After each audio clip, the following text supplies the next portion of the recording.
Începând de vineri, 15 iulie, va fi deschisă această expoziție la Muzeul de Artă. Este expoziția mea și a studenților mei. Aceasta este prima sală. Vor fi și workshop-uri în fiecare sâmbătă, începând cu weekendul acesta, de la ora 12 vom fi acolo să pictăm live și publicul va putea interacționa cu noi, să picteze, să discutăm despre artă, despre comunitate, despre ce ne aduce împreună pentru a face lucruri frumoase pentru suflet.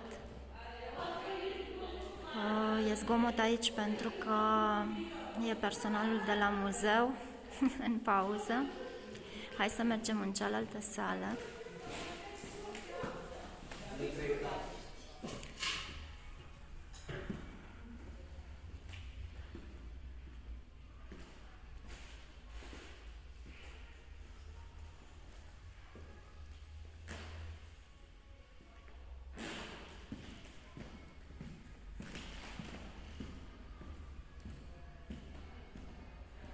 Și ultima sală, încă mai sunt scări aici.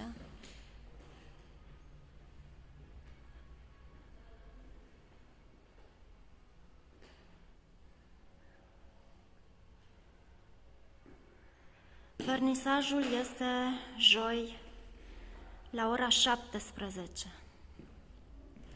Vă așteptăm cu drag!